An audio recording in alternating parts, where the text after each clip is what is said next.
Hello दोस्तों, स्वागत है आपका अपने यूट्यूब चैनल HRY एजुकेशन में। भाई, हरियाणा कौशल रोजगार निगम के तहत एक बहुत बड़ी अपडेट निकल के सामने आई। भाई, जो कच्चे कर्मचारी थे हरियाणा कौशल रोजगार निगम के तहत लगे हुए थे, वो अपनी मांगों को मनवाने के लिए भाई जो प्रदर्शन वगैरह कर रहे थे, तो उनके साथ जो मीटिंग हुई, यानी कि भाई जो लगे हुए हैं उनको फिक्र थी अपनी नौकरी की कि भाई मान के चलिए 2-2, 3-3 साल, 4-4 साल हो गए जिसके वो करते हुए, और उनको रिलीव किया जा रहा था। तो ऐसे में भाई नौकरी जाने का खतरा सभी को बना रहता है। तो सरकार ने क्या प्रावधान किया कि भाई जिसने भी मान के चलिए कि 1 साल के अंदर 240 जिसकी हाजिरियाँ हैं, अटेंडेंस हैं, यानी कि उसका पूरा 1 साल माना जाएगा।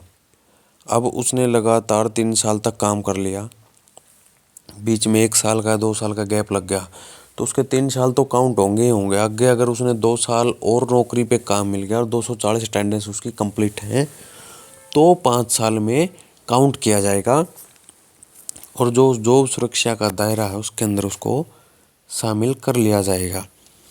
इसी के अकॉर्डिंग भाई जो मीटिंग थी इनकी इस बात को लेकर थी कि भाई फिर जो मुद्दा रहता है कि भाई चलो इनको तो जॉब सुरक्षा दे दी जाएगी, लेकिन उन कैंडिडेट का क्या होगा जिन्होंने फॉर्म तो अप्लाई कर रखे लेकिन उनके पास अभी तक कुछ भी नहीं है। यानी कि फ्रेशर को सरकार क्यों नहीं ले रही है, क्या दिक्कत है, क्या परेशानी है।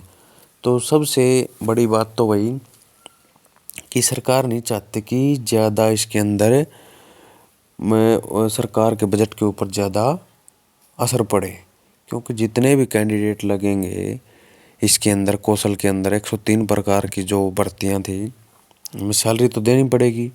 कोई 18,000 वाली सैलरी है, कोई 23,000 वाली सैलरी है, कोई 25,000 वाली सैलरी है।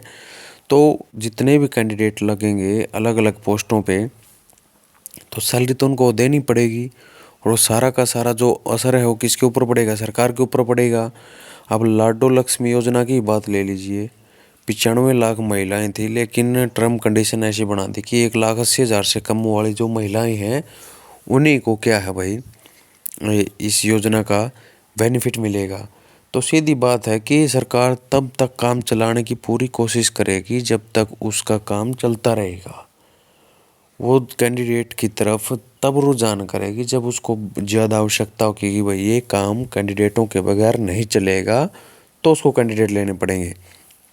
अब मान के चलिए स्कूलों के अंदर टीचरों की अगर आवश्यकता है, तो उसमें क्या है भाई स्कूल वालों ने लिख के देना पड़ेगा भाई हमारे स्कूल के अंदर इस सब्जेक्ट के अध्यापकों की आवश्यकता है, और ये बात जिला शिक्षा परिषद के पास जाएगी। वो फिर कमांड भेजेंगे HKRN के थ्रू कि भाई हमें इतने टीचरों की आवश्यकता है, तब जाकर के बात बनती है। लेकिन ये जो अधिकारी हैं भाई, ये अगर आगे भेजेंगे, कमांड भेजेंगे, उसी के अकॉर्डिंग आपका जो डाटा है वहाँ से उठेगा कि भाई किस किस ने, यानी कि TGT के लिए अगर आवेदन गए कि भाई इतने टीचरों की नियुक्ति करनी है, तो उसके अकॉर्डिंग भेजेंगे कि भाई हमें इतने टीचरों की आवश्यकता और इस सब्जेक्ट के लिए, तो वहाँ से आपका डाटा उठेगा।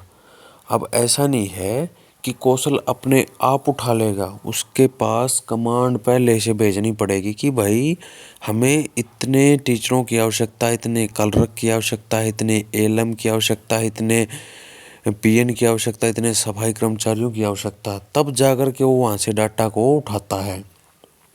ऐसा नहीं है कि डिपार्टमेंट के अंदर तो आपकी कोई आवश्यकता है ही नहीं और कौशल रोजगार निगम की तरफ से आपको शॉर्ट लिस्ट कर दिया जाए। क्योंकि पिछली बार ऐसा हुआ था कि कैंडिडेट को ज्वाइनिंग लेटर भी मिल गया था, लेकिन जिस डिपार्टमेंट का मिला था वहाँ पर उसके लिए कोई पोस्ट खाली नहीं थी, तो उसको क्या है रिजेक्ट कर दिया गया था। तो कौशल का काम सिर्फ क्या है भाई वो शॉर्ट लिस्ट करके सरकार को क्या देता अपने भाई कैंडिडेट दे देता है, इसके ज़रिए सेलेक्ट करके। देखिए HSSC क्या करती है कि भाई पक्के कर्मचारियों की नियुक्ति दे देती है, लेकिन हरियाणा कौशल रोजगार निगम क्या है कि कच्चे कर्मचारियों की नियुक्ति करके दे देता है सरकार को कि भाई हमारे पास इतने काबिल कैंडिडेट हैं, आप इनको ले लीजिए, ठीक है। लेकिन दूसरी कंडीशन ये भी है कि अब तो ये मानते हैं कि भाई टीचिंग जॉब के लिए ठीक है, एस्टेट तो एक नॉर्मली चीज़ है भाई, क्वालिफाई होना चाहिए, क्योंकि टीचिंग जॉब में जा रहे हो तो आपको स्टेट तो जिस भी लेवल के लिए जा रहे हो उसका क्वालिफाई है। लेकिन टर्म कंडीशन ये है कि अगर मान के चलिए आपका पढ़ाने का तरीका वहाँ पर अच्छा नहीं लगा, तो अब ये मत समझना कि आपका मतलब यहाँ पर लेटर आ गया तो आपकी जॉब वहाँ पर कंफर्म है, क्योंकि वहाँ पर भी चेकिंग कर लेंगे कि भाई हमने इसको शॉर्ट लिस्ट तो कर लिया। क्योंकि आजकल क्या होता है भाई, बीएड हो गया, जेबीटी हो गया, घर बैठे कर ले लेते हैं, ठीक है, एक्सपीरियंस कुछ नहीं होता उनको पढ़ाने का। तो वहाँ पे भी ये देखते हैं भाई इनको अच्छे प्रकार से पढ़ाना आता है या नहीं, या इनको जो भी इस प्रकार से दे दी। तो बहुत सी दिक्कतों का सामना आपको करना पड़ता है। और फिर अगर आप अच्छे हैं तो जो गवर्नमेंट टीचर वहाँ पर लगे हुए हैं उनका कार्यभार भी आप ही को देखना पड़ता है। ये हर एक टीचर के ऊपर लागू नहीं होता, ये जो भी पोस्ट है, चाहे वो क्लरिकल की है, एएलएम की है, ठीक है, यानी कि एएलएम है भाई जो पक्के लगे हुए हैं। अब मान के चलिए कौशल के तहत लगेंगे तो पक्के जो कर्मचारी हैं वो ज़्यादा काम नहीं करेंगे फील्ड का, क्योंकि सभी में फील्ड में कच्चों को ही लगा देंगे भाई, ठीक है, खंबे के ऊपर चढ़ना है कच्चा कर्मचारी चढ़ेगा, पक्के नहीं चढ़ेंगे। तो सारी की सारी चीज़ें क्या सोचते हो कि एक जो कच्चा कर्मचारी उसको हीन भावना के साथ देखा जाता है कि भाई मेरा सारा का सारा काम यही कर ले। और रहती बात भाई कि शॉर्ट लिस्ट का जो मुख्य दायरा है कि कब तक करने की संभावना है इनकी, तो अब मान के चलिए कि ज़्यादा समय नहीं है, क्योंकि लिस्ट तो इनकी 100 नंबर में से भी तैयार है और लिस्ट इनकी 80 नंबर में से भी तैयार है। अब 100 का तो कोई मैटर रहा नहीं, 80 नंबर का है, और 80 नंबर में से इनकी लगभग मान के चलिए 8-10 हज़ार जो पोस्टें हैं हर एक डिपार्टमेंट के अंदर, वो टीचिंग नॉन टीचिंग सभी की वो इनके पास तैयार हैं। जैसे ही सीएम साहब से भाई कमांड मिलती कि भाई हाँ ठीक है आपकी जो लिस्ट है अभी लगा दी जाएगी, तो आपका जो ऑफ़र लेटर है वो आपके पास पहुंच जाएगा। अब 8 से 10 हज़ार कैंडिडेटों के पास ये ऑफ़र लेटर मिलेगा, लेकिन फॉर्म तो लाखों कैंडिडेटों ने फिल किए हुए हैं। क्योंकि सफाई कर्मचारी की अगर बात करें 14-15 हज़ार के आसपास वैकेंसी शायद होंगी, लेकिन वहाँ पर 4.5-5 लाख फॉर्म गए थे। तो उसके अकॉर्डिंग आप समझ सकते हो कि भाई वो काम जो जल्दी में करना था, क्योंकि उस समय पे क्या था कि भाई सफाई कर्मचारियों की शॉर्टेज चल रही है, कमी है, वो भर्ती भी अभी तक इन्होंने पूरी नहीं की है। क्योंकि सफाई कर्मचारी के लिए कोई एग्जाम वगैरह तो होता नहीं भाई, ठीक है, छोटी पोस्ट है, उसमें भी इतना ज़्यादा टाइम लगा रहे हैं। तो आप सोच सकते हैं टीचिंग और नॉन टीचिंग की जॉब के लिए कितना समय लगाएंगे। और रही बात भाई, ऐसा कोई भी स्कूल नहीं है जहाँ पर अध्यापकों की कमी नहीं है, लेकिन आपके साथ ही कितनी खींचातानी कर ले, लेकिन मार्च एंड तक इनको आपको ऑफर लेटर तो जारी करने ही पड़ेंगे। अगर स्कूलों के अंदर अध्यापकों की जो कमी है उसको दूर करना है तो इनको शॉर्ट लिस्ट करने पड़ेंगे।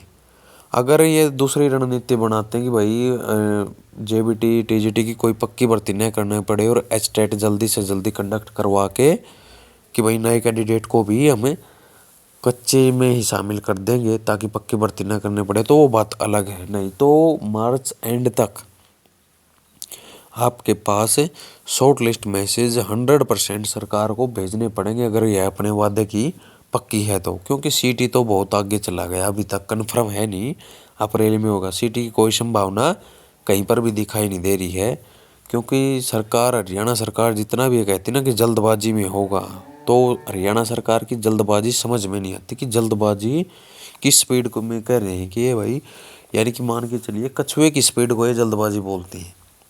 यानी कि कोई काम करके नहीं दे रहे हैं और कहेंगे कि बहुत जल्द होगा, बहुत जल्द होगा। जल्द होते होते दिसंबर भर से मार्च आ चुका है, अभी तक नोटिफिकेशन ही नहीं आया है, तो क्या जल्दबाजी है। इसलिए भाई सीटी की तैयारी तो खैर आप लोग करते रहो, अच्छी बात है कि आपको जितना समय मिल रहा है उसमें आपकी तैयारी अच्छी खासी हो जाएगी। और कौशल के तो इन्होंने इस मंथ में निकालने पड़ेंगे कुछ भी करके। अगर कोई और बहाना मिल जाता बड़ा तो कुछ कह नहीं सकते, वरना इस महीने में, मार्च के महीने में इनको ऑफर लेटर निकालने पड़ेंगे। क्योंकि डिपार्टमेंटों के अंदर हैं जो नए कर्मचारी लगे थे, उन कुछ परसेंट रह रहे हैं, उनकी भी एडजस्टमेंट कहीं ना कहीं हो जाएगी। तो बाकी जो कच्चे कर्मचारी हैं उनको लगाने पड़ेंगे। इन्फॉर्मेशन अगर आपको अच्छी लगे तो वीडियो को लाइक करें, अपने दोस्तों के साथ ज़्यादा से ज़्यादा इसको शेयर करें। चैनल पर पहली बार है चैनल को सब्सक्राइब करें। मिलते हैं आपसे नेक्स्ट वीडियो में।